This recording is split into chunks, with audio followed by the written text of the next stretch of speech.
आपके लिए क्या बोलता हूँ, आपको भी इस बात में समझ में आएगा। मैंने अभी उठा दिया अभिवादन के लिए कि जिस भजन में राम का नाम नहीं, मेरे पे छोड़ दीजिए, टेंशन मत लीजिए, उस भजन को गाना ना चाहिए। लेवल बराबर करके रखिएगा दोनों। ओके नहीं, मैं आपको भाव के लिए खड़ा किया, दुइट के लिए अब खड़ा नहीं होंगे, आदेश होगा तो खड़ा हो जाएंगे। आपको किस लिए मैंने खड़ा किया था, इस भजन का भाव क्या है कि चाहे पत्नी कितनी सुंदर हो उसे राज बताना ना चाहिए। एक बात अगर अच्छी लगेगी तो आप लोग ताली बजाइएगा।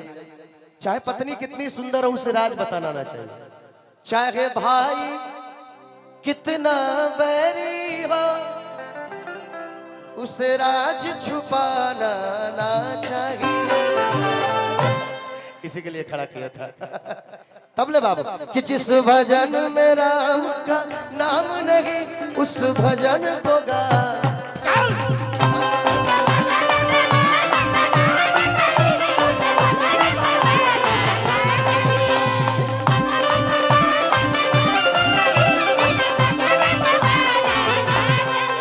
जिस भजन में श्याम का नाम नहीं उस भजन को गाना ना चाहिए।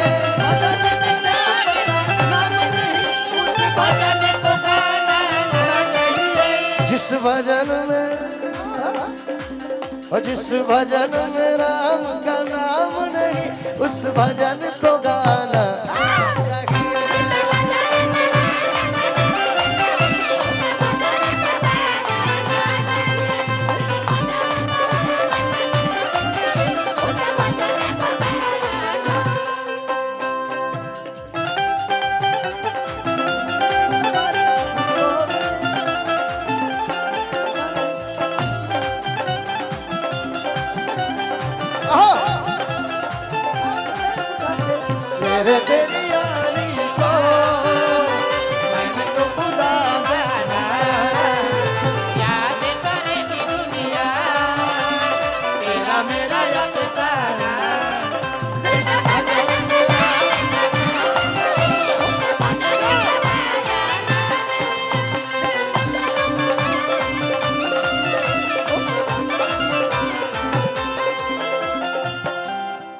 और एक बात बोलूंगा तो यहाँ जितने माताएं हैं बहनें हैं मेरी वो गुस्सा ना होंगे, क्योंकि पूर्वज का कहा हुआ शब्द है, कहा हुआ बात है, चाहे बेटी कितनी लाडली हो।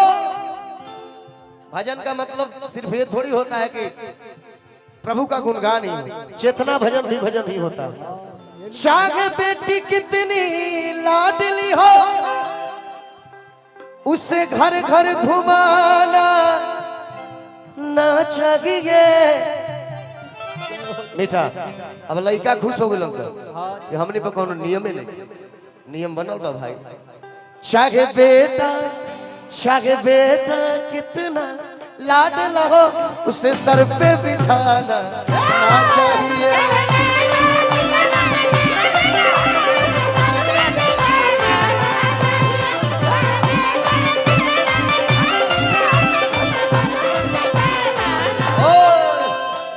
आधा लोग ये सोचते है कि बेसवा के मूडी ना हो, भले गवावत लोग तक, लेकिन तनिए सा में हम कहब यही में, अरे पागल जवन माजा हरि के भजन में बा कि जवन माजा अरे हरि के भजनिया माजा कौन उ ना हो ठेका धइल रहा पनला। जवन माजा हरि के भजनिया माजा कवनो दुनिया में ना।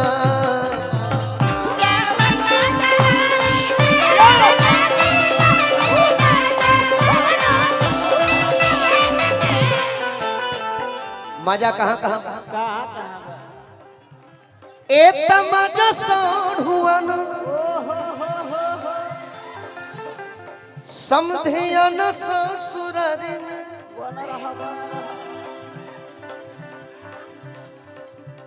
मजाबा मजाक में तमजाबा वे गाड़ी में। लोग ये कही कि मजाक में तमजा है, गाड़ी में कहा 2 मिनट रुक जा।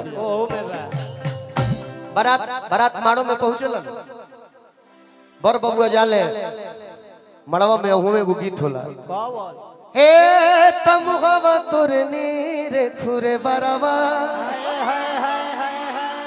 पानवो नरे। आज ही लोग आवेला, अब नैकी लड़की लोग तो ऐसा गाड़ी गाओ तो कान में खून बिक दी। अजिया गावेली सर कि माई तोर बौरा गिरे बरो दलो सज हुना जावे बरतिया उनका तरे। यही से हम कहिला कि मजा सड़ हुआ ना समधिया न ससुरारी में। यही जिलवा को विजेंद्र चाहवे नु हमार गिरी बाबा भाव दे डीजे अगर वहां के भजन गावत नहीं तो बिना भाव के नहीं गा सकते। आई ओरिजिनल भाव छपरा वाला झूठ का बोले के बा। ए बाबू मजा सड़ुआ न समझे या न ससुरारी मजा बा मजाक में तमजा बा।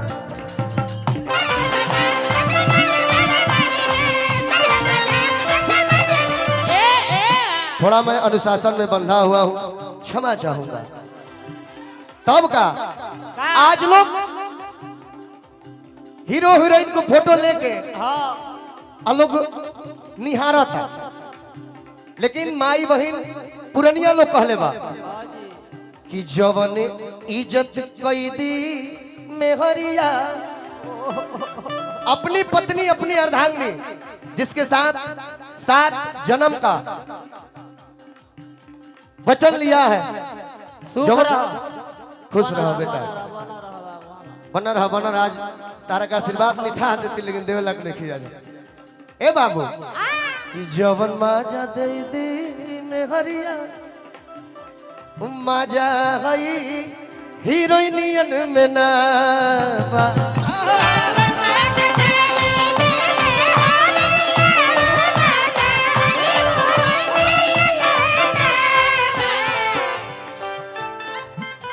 चलिए कुछ आदेश है, आदेश का पालन करना होता है। एक बार प्रेम से बोली थावे वाली मैया की जय। कुछ प्रशासनिक आदेश है जो मेरे कान में पहले से ही आ रहा था, उसे मानना है।